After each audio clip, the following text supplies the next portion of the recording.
Tornado Alley in 2014, Oklahoma has an easy year, less than 20 twisters.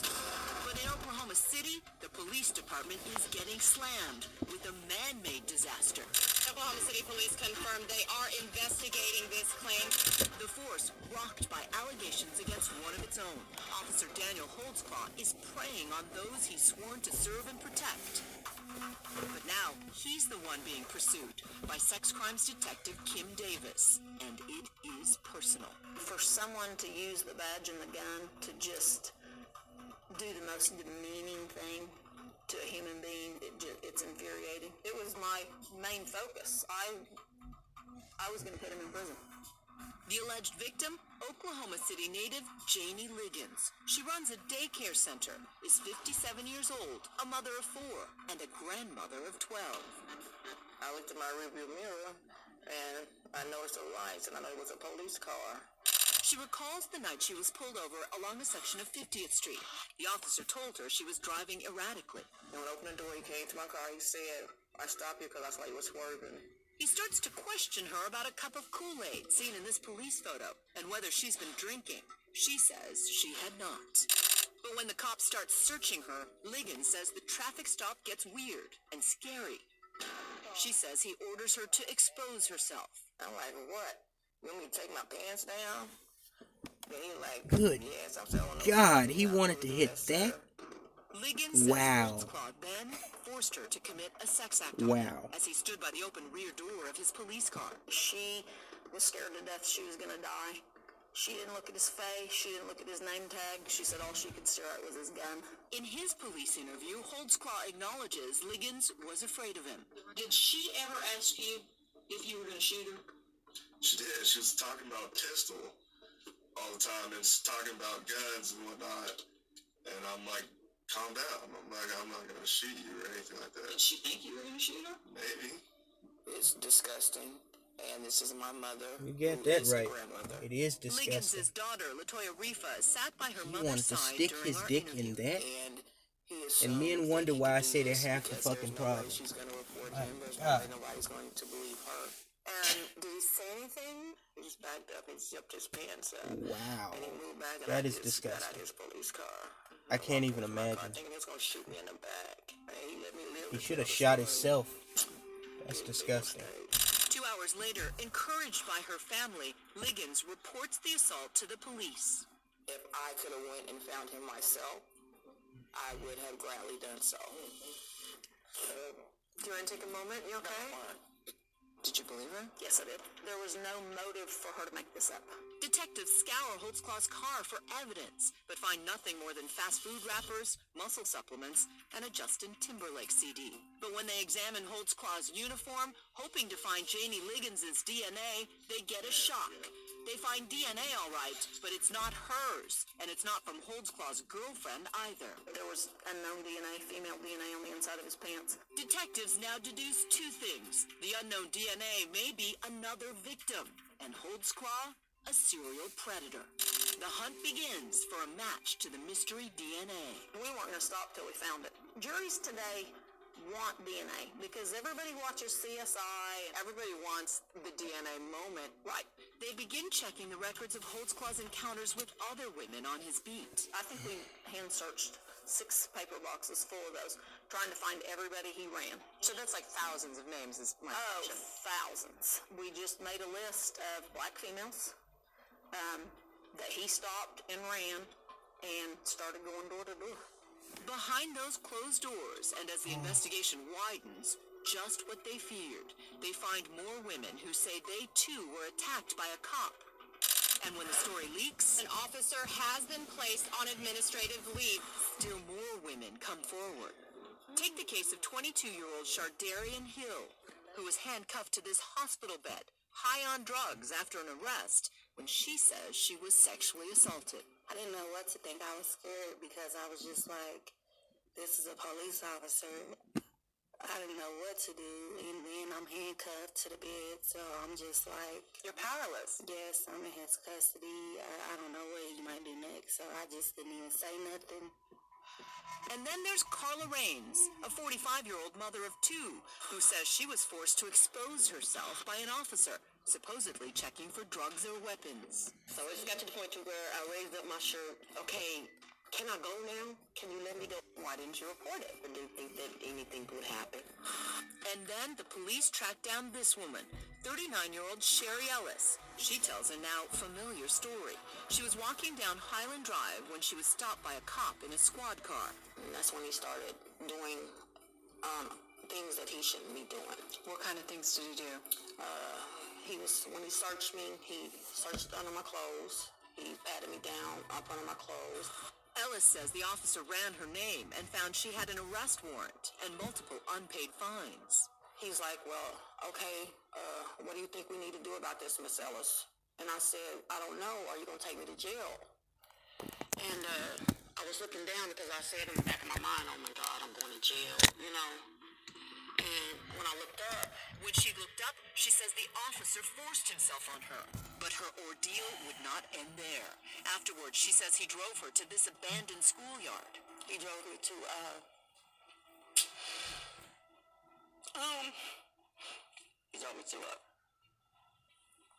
to a school. And, let's title the school in the back. And he opened the door, he told me to get out and pull my pants down. And allegedly assaulted her again. When it was over, he said I was free to go. And now, police are connecting all those cases, the women, African American, and mostly middle-aged, to that young, all-American, clean-cut cop, Daniel Holtzclaw, an officer allegedly leading a double life on the night shift. 2 months after his interrogation, he is arrested in the parking lot outside his gym. The police officer arrested Officer Daniel Holtzclaw is in custody tonight with several women coming forward claiming to be his victims. They have Holtzclaw. They also have a growing list of accusers. But there's a problem. Not one of the women is a match to that critical clue, the mystery female DNA found on the uniform. We kept going and kept searching because we had to find a match. When we come back, something else that's not adding up. Is it possible police are chasing the wrong man? Your description doesn't match Daniel Holtzclaw.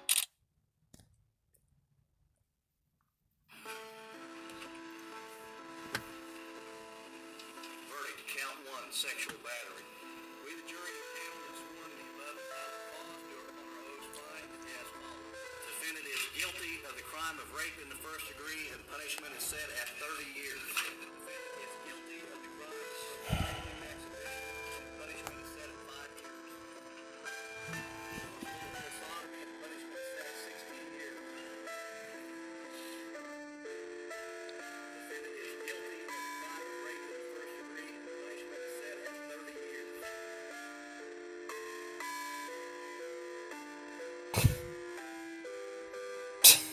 What the fuck? Count 30, sexual battery. Hell to the motherfucking no. Sexual battery. You never sucked on a white dick before. Wow. I could go so many places with that.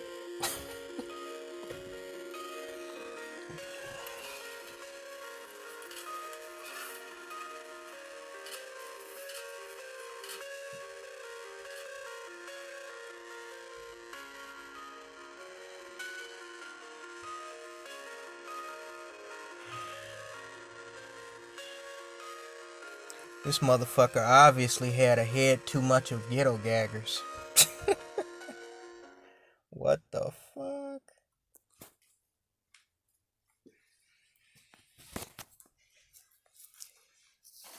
What's going on, guys? So there are so many places I could go with this video. It's just unbelievable. But understanding that this is likely YouTube, ScrewTube, where I'm going to publish this video, I'm going to try to verbally restrain myself from going certain places in this video. before I even get to the two specific things that I am going to touch on in this video that I think are of significance, I do want to give just a notice of, you know, for your information, FYI, to those of you who are paying patron members. A couple of weeks ago, I went through a very tedious process of re-uploading several videos that I had published on BitChute and intended to have available for those of you who were paying patron members of old content of mine. I uploaded all 40 something, I think it was like 43 to 45 videos on FS Avenger. Those are set to unpublished. They're seeable only with a link, and that link is only available in FS Avenger. If you don't have that link and somebody doesn't give it to you, you cannot see those videos as of right now. Those videos will serve over the course of the next year as the guaranteed 4 Patreon post releases per month, going into about March of 2021. After that, I have a larger scale plan of releasing over somewhere between 4 to 500 videos that I produced between 2014 and 2017, when I had my original Brian Solange channel. Doing that is going to take a lot of man hours. It's going to take a lot of effort.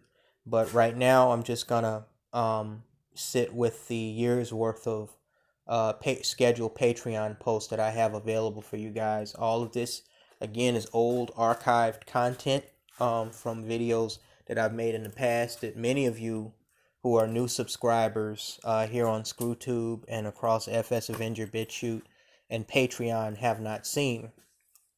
But I have also learned that because Patreon is inept, lazy, and really, I don't know if I don't know what the fuck's wrong with them, but for some reason, they have not developed a quality mobile app that can work with most phones. Their app doesn't work right with mobile browsers, and so there's a lot of fucking up when I tried to edit the link and put the FS Avenger link to the video that I had to re-upload in place of the BitChute link on each individual scheduled and published Patreon post. When I clicked on it through my mobile app, it still came up as the BitChute link. So I had to post, in most of the cases, I had to post that link multiple times to try to overcome whatever fucking glitch Patreon has acknowledged exists, but still has not tried to troubleshoot and fix. So just an FYI for those of you, anybody still having trouble that are Patreon members, clicking the link and seeing the video in the link for each individual Patreon post, please let me know by email or by Patreon. And just like I did the first time, I will try to see to it, even if I have to send you the link individually by email or by Patreon DM, that you are able to view the content that you are subscribed to my Patreon for. So that's just an FYI for you guys. You may not have the same problem that I have on my end. It's a very iffy situation that I don't quite understand, except that it's glitchy as shit, and Patreon really should do something to fix that. Nonetheless, also, in in regard to my archived content, I'm toying with the idea of opening up into a new platform. Now, just to be very clear, okay, FS Avenger is going to be my primary platform for where to put my hardcore content, followed by BitChute. But there's this new video sharing platform that a brother was wonderful enough to make me aware of through an email called Brighteon.com.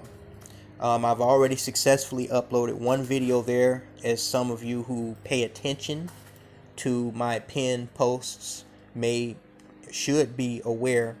And I'm thinking of, instead of overloading, well, I don't know if it would be overloading, but loading FS Avenger down with a shit ton of old videos, I was thinking about instead putting those old videos that I made between 2014 and 2017 on Brighteon. So Brighteon can basically be just like a digital library archive of old Brian Solange classics. And I can just direct, Patreon members, or through community post or whatever, I can direct people there that want to view, some of my classic content that most of which was taken down when I lost my first channel here on ScrewTube. If you don't have a membership, if you're not signed up on Brighteon, please make sure that you are. As I said, my primary hard hitting content will continue to be on FS Avenger and BitChute, but I'm thinking about using Brighteon as just a digital library archive for old videos. Now, we got that out of the way.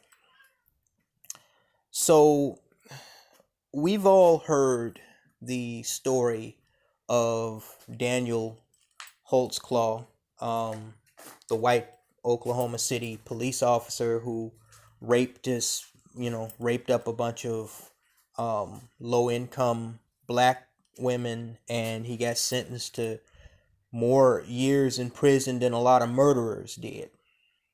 And of course, most of us can't forget probably the most memorable part of his trial was when he was seen crying like a little bitch when he was sentenced back in 2015. And I think I even saw a meme once where his crybaby face, and he just had the perfect face for it. That crybaby face was paired in a meme with the infamous Michael Jordan crybaby face meme, and it was just fucking hilarious. And I think they even had LeBron James up there. He was fucking hilarious. But I honestly did not think that there would come a time when I would feel the need to make a video about this subject. I'm a huge history buff, recent history, distant history, war history, American history, international history, prehistoric history. But honestly, I did not, I had really no interest in doing any research on this case until I started back on the production of my very lengthy documentary, which is going to be an absolute masterpiece when I finally get it done. Black Zebras and White Lions. That's a documentary where I'm going to be, for those of you who remember, I started that project back in October of last year. It's going to be touching on not only the Amber Geiger sentence and courtroom, but also the history of black cunipulation and the slave mindset that black people have going back over the past 2 or 3 centuries. It's going to be an absolute masterpiece.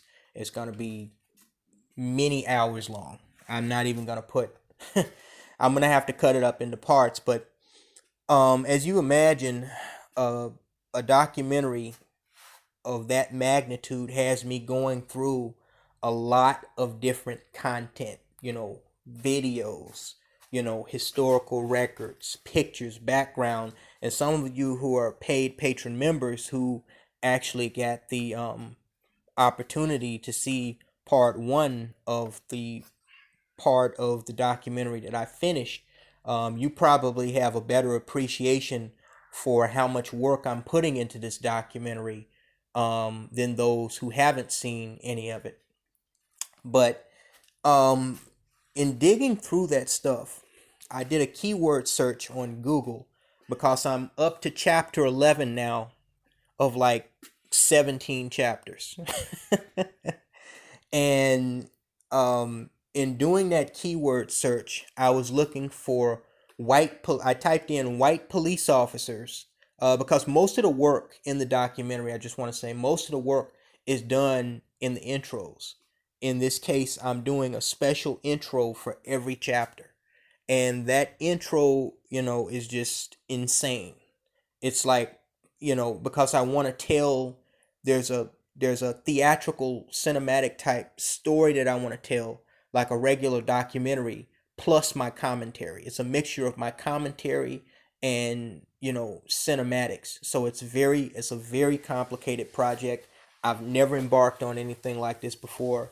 Hopefully I never will again because this should have been done a long time ago. But nonetheless, I typed in for chapter 11, I'm Google searching, and I typed in white police officers convicted of killing black men. And several things came up, and we're going to get to that a little later in this. But one of the things that strangely came up was something that didn't have anything to do with a white police officer killing black men. It had to do with this white police officer that was raping black women. And, of course, I recognized the name, I recognized the face. And so, I was just like, oh, what the fuck? Let's just take a look right quick and see if there's anything relevant that we can use here. And the more I read, the Wikipedia, the more I watched documentaries on it, the more intrigued I became. A couple of things I found out that I pretty much already knew. One of them was that, most of the women that he was allegedly raping and molesting were, the hood rat types that were on the lower end spectrum as far as, drug dealing and prostitution. But he fucked up when he grabbed a 57-year-old grandmother. And something just came to my mind, but like I said, this is YouTube. I'm gonna leave it alone. He fucked up when he grabbed a 57-year-old grandmother who was an entrepreneur and a business owner, and he tried to treat her like all of the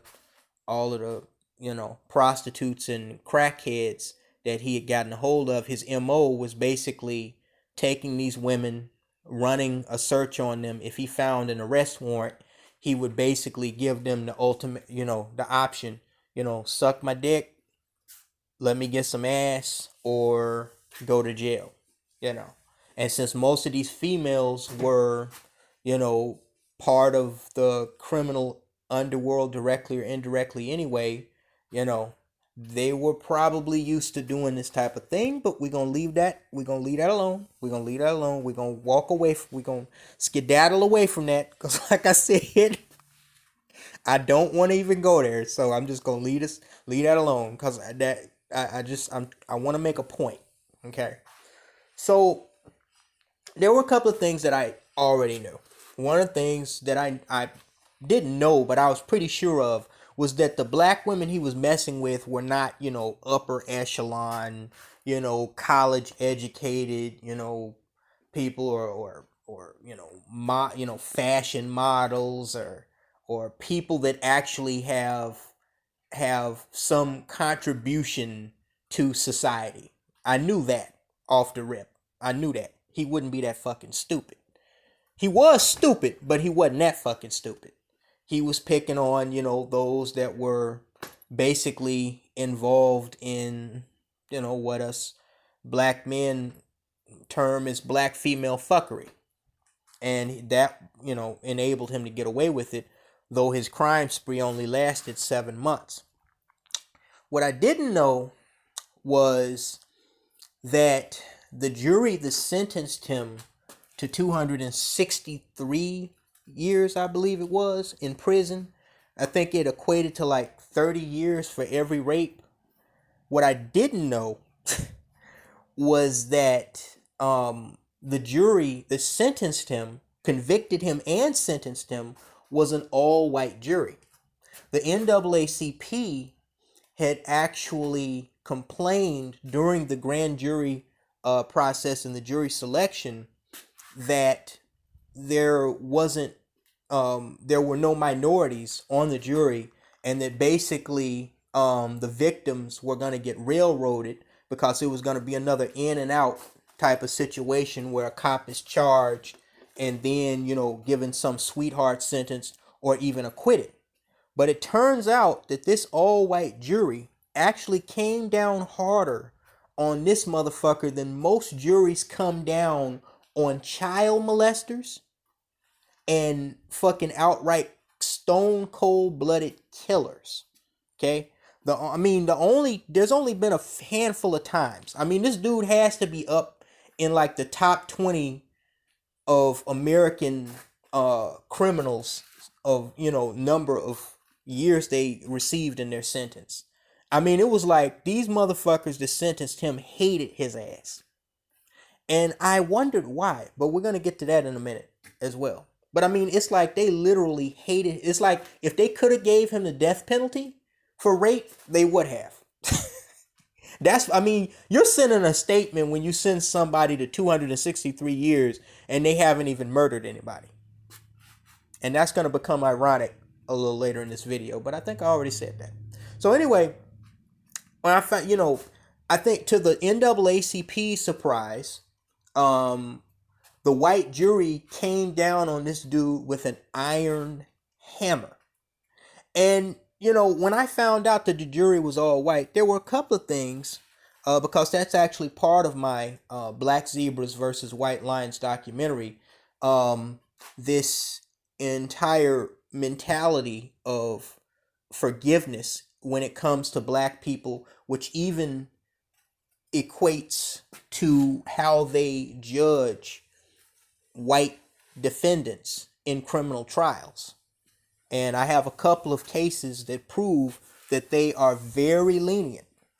Black people cry about the very white privilege that they help provide, And I had to wonder, a couple of things came to my mind. One of them was, what would happen if Daniel Holtzclaw had an all-black jury? Would they have even convicted him? If they convicted him, judging from what we saw in the Amber Geiger trial, what would he have gotten? Would he have even gotten 10 years in prison for this? I do think, and some people would disagree with me, but I do think that there is a broad difference in the way black juries and mostly black juries and mostly white juries judge crime, especially when it comes to the type of criminal and the type of crime. But we're going to get to that a little bit later as well. So that was one of the things that I pondered. Then as I read into it a little more, I found out that he recently appealed, I believe in 2017, to the Oklahoma Supreme Court. His appeal was rejected, and then his lawyers tried to appeal to the U.S. Supreme Court, and that was rejected. I think he has to hold the record. Somebody can do research and correct me if I'm wrong. I think he has to hold the all-time record for a number of years for somebody sentenced for rape. And I noticed that it seems to me that rape charges, against women seem to be more harshly punished in a lot of cases than murder sometimes. I mean, there are mother Pookies and Ray Rays in Chicago that have killed 3 or 4 other black males, and some of these motherfuckers get paroled out of prison in less than 20 years, less than 15 years. Okay? So, I mean, I had a cousin that, you know, they were going to give him a slap on the wrist for armed robbery. He was like 18, no priors, but he fucked up his probation or whatever, and they wound up throwing the book at him. But I mean, it's just highly unusual to see that number of years for a non-capital murder case in any state. But so then that led me to the next question. And that next question was, why would an all-white jury sentence a white police officer, even though, a lot of the evidence in the case was circumstantial? Okay. Why would they sentence this guy to over 250 years for what essentially equated to raping oh God, I know. Okay, don't say that. Okay, y'all scratch that. Don't scratch it from the record because I didn't say it. Something was about to come out my mouth. I'm not gonna say it because this is YouTube. They sentenced him to 200. Let me start over. They sentenced him to 250 years for raping people that were on the females that were on the lower end of society's totem pole. Let's just put it like that. Okay? We ain't gonna bring the adult film industry and certain titles in New Jersey into this right now. It would be easy to do, but I know where I'm at. So I'm just, when you're a social critic, as David Carroll calls it, sometimes you have to restrain yourself. You do. You have to restrain yourself. So, okay, we're going to leave that alone. We're going to skedaddle. We're going to walk out that door and we're going to close that door. We're going to leave that alone. So, I said, what would compel them to give him this many years? Well, I said, looking at his background, couple of things I was surprised to find out. He played football in high school. When I looked at him, when he was disrobing in the interrogation room so they could take DNA samples, I looked and saw he was a pretty fit guy underneath that police uniform. And come to find out, he played football in high school. He actually held the record at his high school for all-time tackles in a season. I think he had like 25 tackles. He went on to play football for Michigan State University, and he actually attempted to get drafted by the NFL. I think in like 2008 or 2009 or something, and he wasn't drafted. So then he picked the next best thing, which was becoming a cop in Oklahoma City. He applied, got employed, and for the first several years, there was no reported problems. But then his mind, he, like a lot of people, he got some stupid thoughts in his head, and he acted on those thoughts, and now his fucking bones are gonna have to apply for clemency before he gets out of prison, cause that motherfucker ain't going nowhere. And then I was also I won't say I was surprised to find this part out, because when I look at him, I noticed something a little strange. Now, he's obviously a white man. Okay, he's whiter than George Zimmerman. Let's put it like that. But also, I noticed there's something a little offhand about this guy and the way his face looks. It looks a little Jet Li-ish, if y'all know who that is.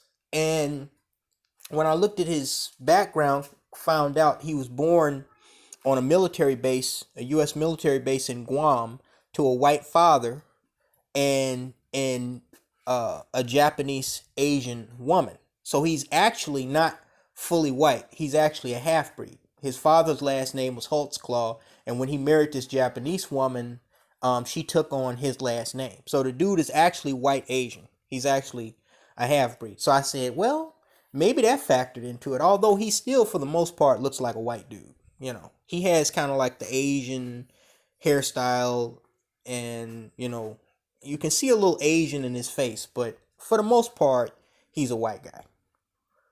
But then I said, no, there has to be something more than that. There has to be something more than that. And then I thought, now the one thing we know about cops is that, and this is going to come up a little later as well.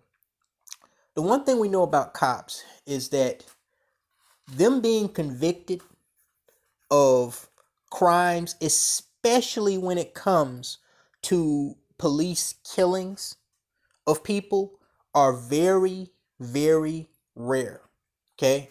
As a matter of fact, when I went to look up cops that were convicted of crimes, what I come to find out is that most cops that have been convicted and given serious prison time have been cops that were convicted of stuff like corruption, you know, including working for the mob, cops that have been convicted of, you know, killing their spouses, or, you know, doing stuff off the clock.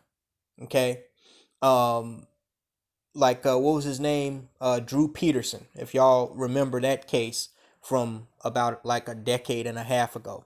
The guy who killed like 2 or 3 of his wives or some shit and thought he was slick and could get away with it. Most of the cops sentenced have been sentenced for corruption. You know, stuff like, you know, laundering drugs, or for, you know, gangs, and, you know, robbing dope dealers, or like I said, working for the Italian mob, shit like that. But you don't see too often cops getting convicted of shooting people. You just don't. It's very, very rare. So even with all of the times when you see cops actually get convicted and actually, you know, go to prison, it's still very rare. And what's even rarer are cops getting serious sentences. I'm talking about sentences over 20 years. Okay? You don't see that too often.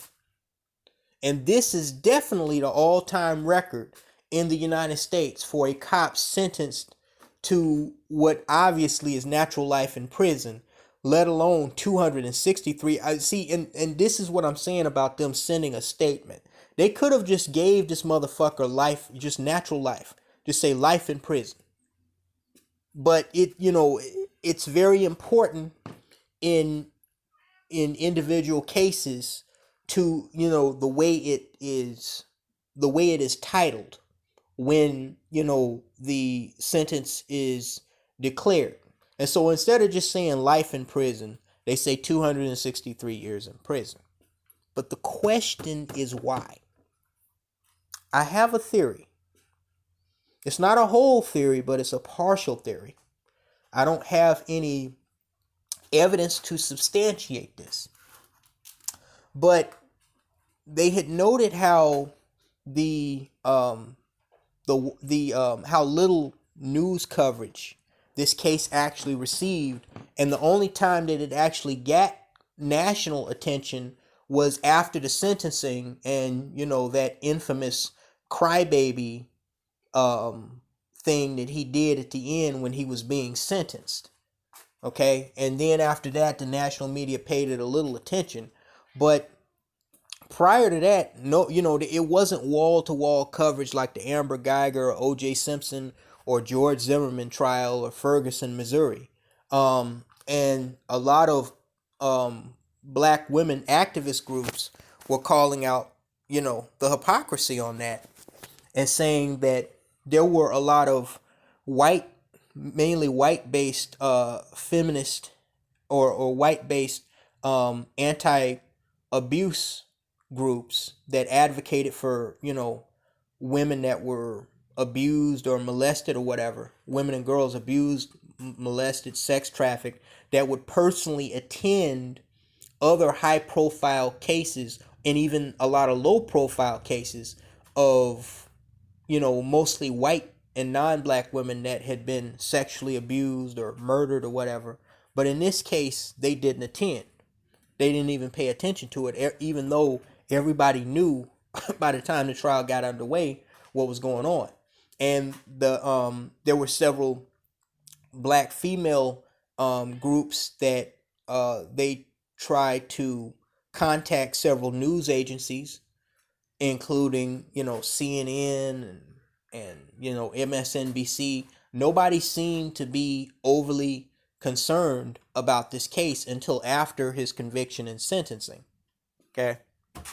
And so I thought to myself, well, it's obvious that white people really didn't give a fuck about a white Asian half-breed going around raping, hood rats in the hood. It was no big deal. So I can't say that they wanted, I don't really think that serving justice was the only goal. Of course, it was part of the goal, which is why he was in court and got convicted and sentenced. But I think my hypothesis, after everything that I've seen about this case, is that Daniel Holtzclaw, his sentencing was punishment by this all-white jury. And see, this is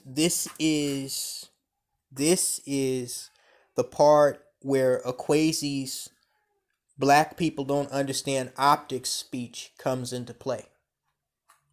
Because I believe that white jury wanted to not only punish, but make an example out of this idiot that is mostly white, because they were themselves personally disgusted at a white cop that would lower himself and his race to forcing himself upon not only vulnerable women, but more importantly, black women who are basically, the dregs. Most of them, not all of them, but most of them were the dregs of society. Drug dealers, my goodness. Drug addicts, prostitutes, those with arrest warrants for other crimes. But it was mostly drugs and prostitution.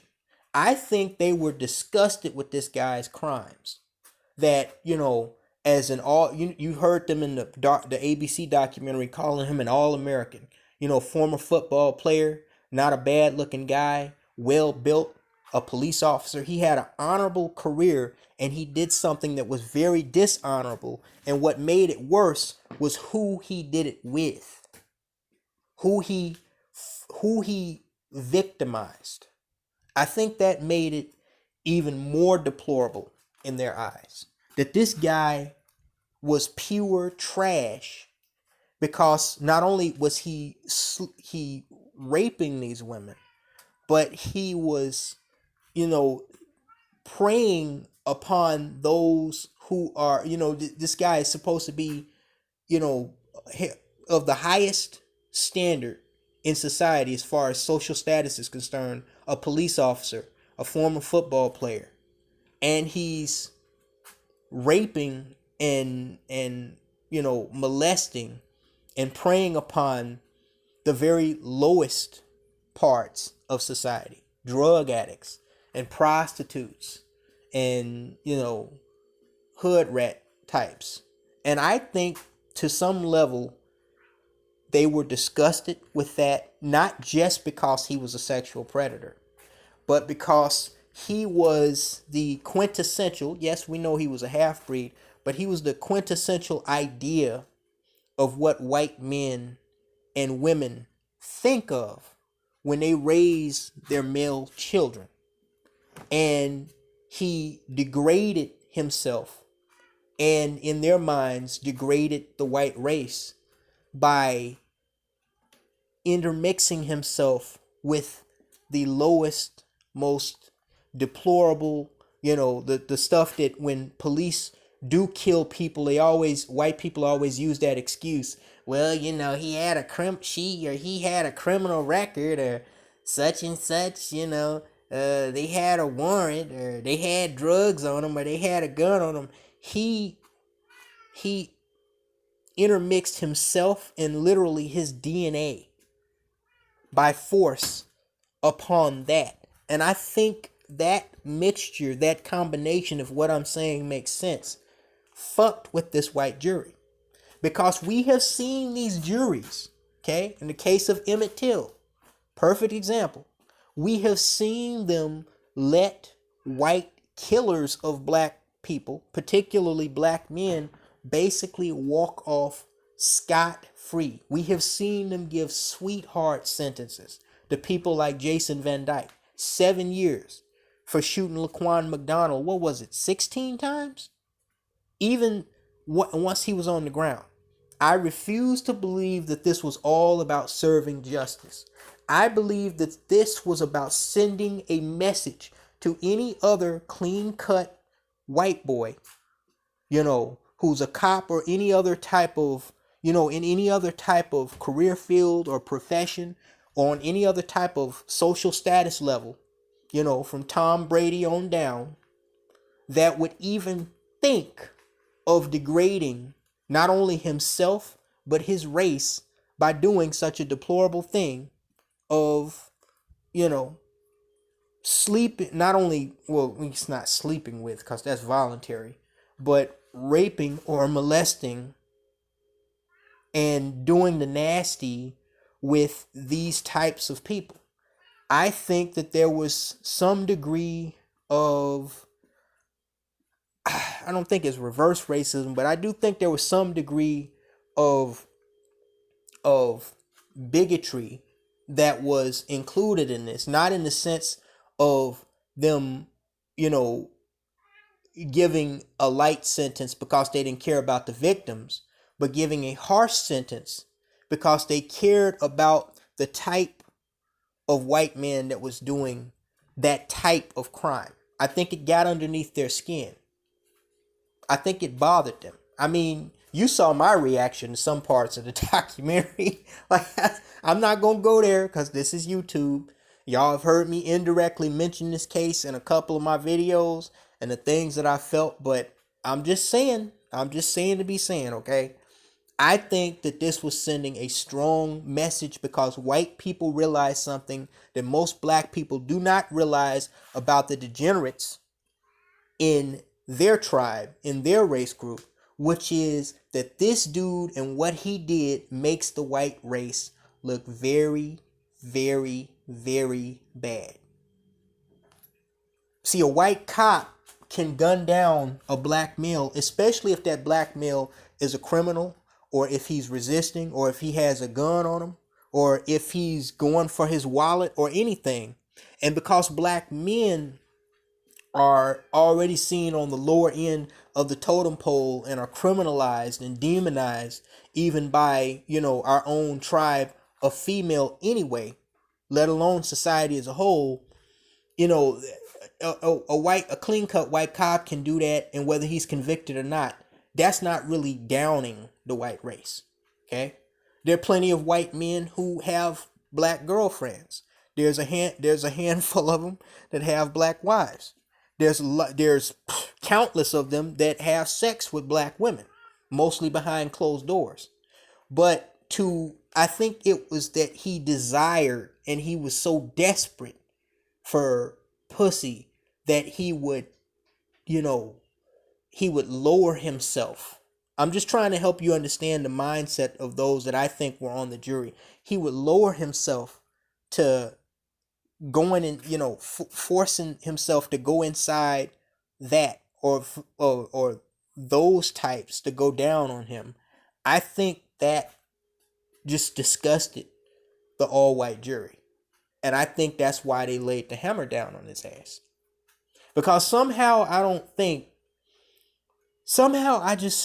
I refuse to believe that if this same cop was convicted of killing 13 black men that had most of these hood urchin black females, if he was accused of killing 13 black men or raping 13 black men who all had criminal histories of drug dealing and pimping prostitutes, somehow, even if he was convicted, I don't think he would have got 263 years. I'm sorry. That's just me. It is what it is. But that's my theory. What do you guys think? That's the first thing. The second thing about the sentence itself. And look, y'all have seen me, some of y'all have seen me make a community post about this a little while ago, not too long ago. And it was one of the first things that immediately stuck out to me. I just have that ability to, to make note of things that most people miss. But I created this meme in my head first, and then physically with my collage app. The moment that I realized a very significant portion of this case that a lot of people missed, which is that this motherfucker got 263 years for raping, not killing, raping 13 black women, some of whom were already sex workers, many of whom were involved with drugs. Now, that does not excuse what he did, but at the end of the day, he didn't kill these women, and a lot of these women were doing what he said. I'm coming with his quote that they showed in the trial, as you saw in the beginning of this video. There was a portion of them, not all of them, but there was a portion of them that were sucking white dick anyway.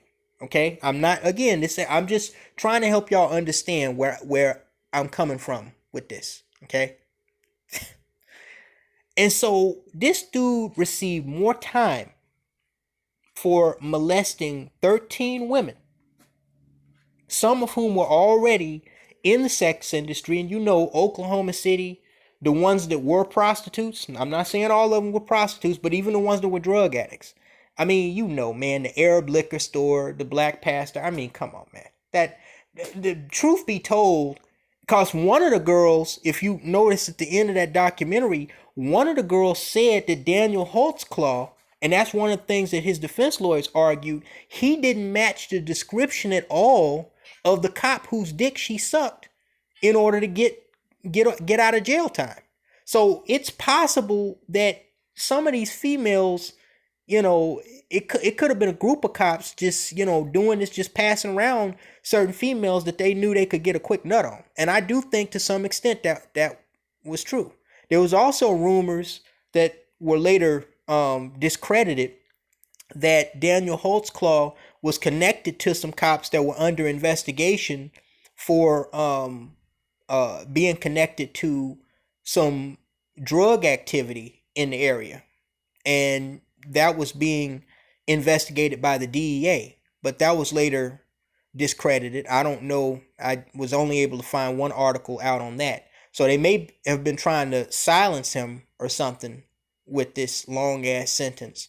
But this dude got more time, many more years, many more decades in prison than the last 4 cops that were actually convicted. I mean, less than a handful of cops that were actually convicted of murdering black men. Robert Bates, in where was that? Tulsa, Oklahoma. He was a reserve deputy. Y'all remember in 2015 when he was part of a sting operation trying to nab a black suspect that was illegally selling guns. And when the suspect got out and ran, the reserve deputy and the other cops caught up to him. And while they were putting the handcuffs on the black suspect, Robert Bates, his revolver went off and fatally shot the black dude in the back while he was on the ground. He got 4 years in prison for that. And he was released after only serving a year and a half. Amber Geiger, everybody knows that case. I'm working on a documentary about that. get 10 years in prison. She'll probably be out in 5. Everybody knows, especially after that show, that circus show that went on in that fucking courtroom. She'll probably be out in 5. If her conviction isn't overturned altogether. Jason Van Dyke, Chicago police officer, shoots Laquan McDonald 16 times. First Chicago cop in 50 years to be convicted of murder. And he basically gets 7 years in prison, only expected to serve 3 of those years. And check this out. There were 2 articles that came out showing that he was no longer in federal custody or state custody, indicating that he may now, after only having served a year of his time, he may be on home confinement. The Illinois Bureau of Prisons won't confirm where he is right now. But at first he was in federal custody. I think they charged him with violation of Laquan's civil rights or something like that. But, you know, nobody, they acting like woo-boo the fool, like they don't know where this guy is. So I'm thinking he's not serving his time anymore. So he may have gotten out after only serving about a year of that 7-year sentence. He may be on home confinement, but they won't confirm where he is. The Illinois Bureau of Prisons are just saying that they don't have him and the feds don't have him. So where is he? On the moon? So 2 of these motherfuckers are already out. And then, of course, you have Michael Slager, the guy who shot the black man Walter Scott in the back 5 times in North Charleston, South Carolina, if y'all remember that, also back in 2015. The state murder charge against this bastard was actually dropped. It was dropped. And the feds, in exchange for him pleading guilty to the federal charge of violating Walter Scott's civil rights. That's like a slap in the fucking face. And this is what I mean about black people just being dumb. There should have been protests against that. Motherfucker, this ain't the fucking civil rights movement, motherfucking Dr. Martin Luther King. He didn't violate his civil rights. He murdered the dude. Outright. How you gonna drop the fucking first degree murder charge so his punk ass can avoid the death penalty? Because in South Carolina, I believe if you're convicted of murder, there is no ability of the prosecution to be able to take the possibility of the death penalty off the table as far as your punishment. It's up to the jury, regardless of whether you cooperate with the investigation and come to some type of plea deal. So they dropped the state charge altogether and gonna convict him of violating his civil rights. And after shooting a black man in the back 8 times that was running from him, he gets 20 years in prison. I bet you if the situation had been reversed and that black guy, Walter Scott, had shot a fleeing white officer in the back 8 times on video, I promise you he would have got the motherfucking death penalty, or at least life in prison from the state charge. I promise you that. But all combined, these motherfuckers got 41 years in prison, and that's only the official sentence. That says nothing of what they're actually going to serve. Okay? What they're actually going to serve is less than half that. How do we know? Because 2 of the motherfuckers are already out. Well, one for sure. The other one, highly likely. Jason Van Dyke. And so when you count that up, if you know how to do simple math, that's 41, 141, 241, 251, 261. This motherfucker got 222 more years for raping 13 hood rats than these 4 separate motherfucking cops in 4 separate states, including the state of Texas, that just love sending motherfucking niggas to death row, including those who've been proven to be mentally ill. They love sending niggas to death row and executing their ass. They got a total of 41 years in prison, and combined, they will probably serve less than half that time together. So that pretty much lets me know where I stand as a black man in this hypocritical ass society and fucking bullshit ass country. You want me to put on a military uniform? You want me to to salute a fucking flag, fuck that flag, and fuck the military, and fuck the government. I ain't saluting or pledging allegiance to shit but myself. Because apparently the only motherfucker that cares about me is myself. What you gonna do about that? Talk to you later, guys.